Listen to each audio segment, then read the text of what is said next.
السلام علیکم ورحمۃ اللہ تعالی وبرکاتہ۔ امید کرتا ہوں کہ سبھی حضرات خرافیت سے ہوں گے۔ آج ہم آپ کے سامنے مولانا طاہر حسین جیلانی صاحب کے چھوٹے سے بیان کو لے کر کے حاضر ہوئے گئے۔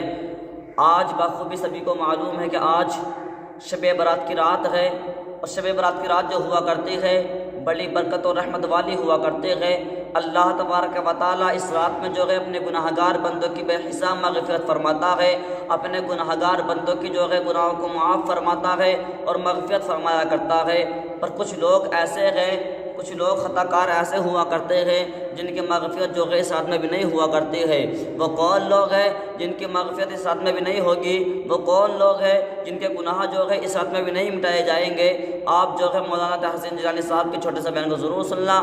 احادیث میں یہ مضمون ملتا ہے کہ اللہ تعالیٰ شب برات میں بنو قلب کی بکریوں کے بالوں کے برابر گناہگاروں کو آزاد فرماتا ہے، لیکن کچھ بدبخت اس رات میں بھی نہیں بخشے جاتے، شب برات میں بھی نہیں بخشے جاتے۔ شرابی نہیں بخشے جاتے، زنا کے عادی نہیں بخشے جاتے، والدین کے نافرمان، والدین کے گستاخ نہیں بخشے جاتے۔ میرے بھائیو، آج ہی توبہ کر لو، آج ہی سچی توبہ کر لو اور اللہ کے حضور حاضر ہو جاؤ۔ آج توبہ کر لو گے، اللہ تمہیں معاف فرمانے والا ہے، معاف فرما دے گا اپنی رحیمی کریمی کے صدقے۔ آج کی یہ رات بڑی بابرکت ہے، شب برات۔ اس رات میں اللہ تعالیٰ بے حساب گناہگاروں کو بخشتا ہے۔ دنیا میں زیادہ دن ہمیں جینا نہیں ہے، زیادہ سے زیادہ 60 سال 100 سال جینا ہے، اس کے بعد اللہ کے حضور جانا ہی ہے، اس کے بعد قبر میں جانا ہے، اللہ کے سامنے پیش ہونا ہے، حساب و کتاب ہونا ہے، سب کچھ ہونا ہے۔ تو ابھی آ جائیں اللہ کی بارگاہ میں، یہ مبارک رات ہے۔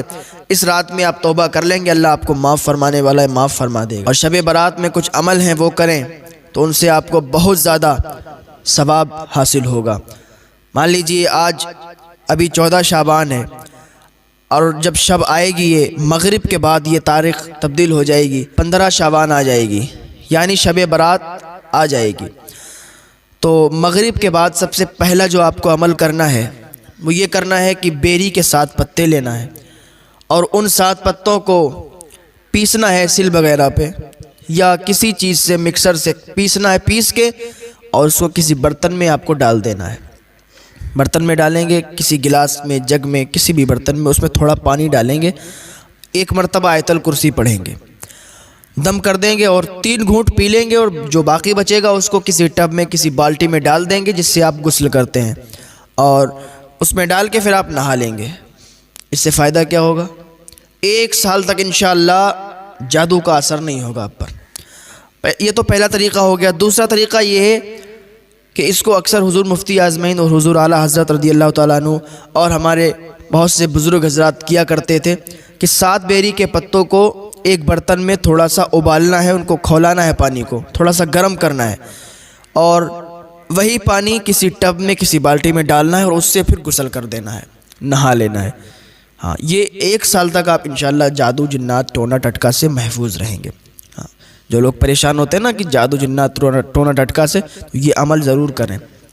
پھر یہاں سے شروعات ہوئی۔ اب کیا ہے، اور ضروری یہ ہے کہ 14 شعبان کو بھی روزہ رکھیں اور 15 شعبان کو بھی روزہ رکھیں، بہتر ہے۔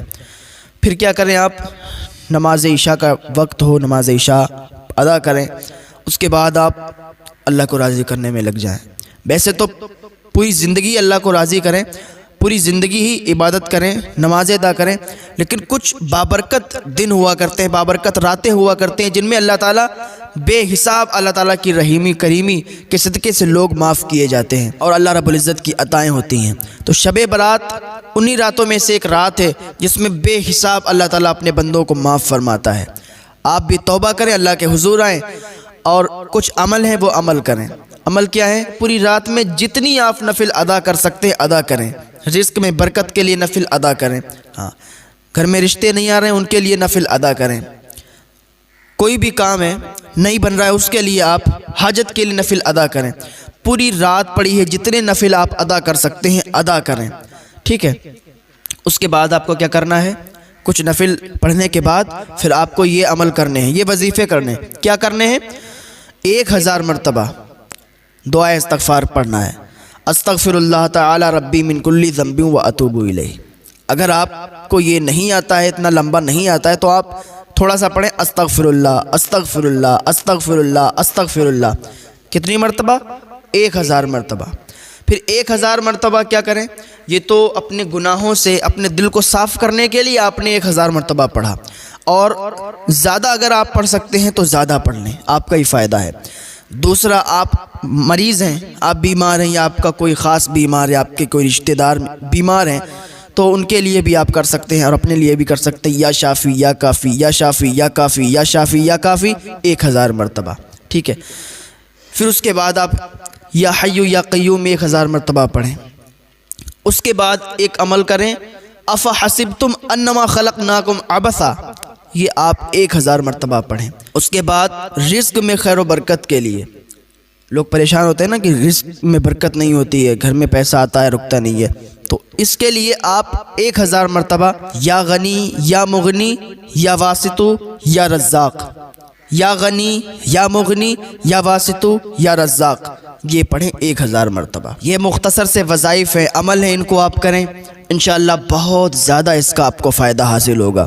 اور پھر اس کے بعد پھر نمازیں پڑھنا شروع کر دیں، نفل پڑھنا شروع کر دیں۔ پھر اگر آپ سونا چاہتے ہیں تو سوئیں تھوڑی دیر کے لیے، اور پھر اٹھیں، پھر تہجد ادا کریں، کیونکہ تہجد کے لیے ایک نیند سونا یہ ضروری ہے، تو سوئیں اور پھر اٹھ جائیں تہجد ادا کرنے کے لیے۔ پھر نماز فجر ادا کریں، نماز فجر کے بعد پھر یہ عمل کریں، یا غنی یا مغنی یا واسطو یا رزاق 1000 مرتبہ، ہاں۔ اس کے بعد آپ پھر اپنے کام میں لگ جائیں، جو بھی آپ کرتے ہو لگ جائیں، پھر دیکھیں آپ کی زندگی میں کیسے 4 چاند لگ جاتے ہیں، کیسی بہار آتی، نئی امنگ پیدا ہوتی ہے۔ ہاں، اس کو کر کے دیکھیں ایک بار، انشاءاللہ سارے بگڑے ہوئے کام آپ کے انشاءاللہ پورے ہو جائیں گے۔ بس امید اللہ رب العزت پر رکھیں، بھروسہ اللہ رب العزت پر رکھیں، انشاءاللہ آپ کے سارے کام بنتے نظر آئیں گے۔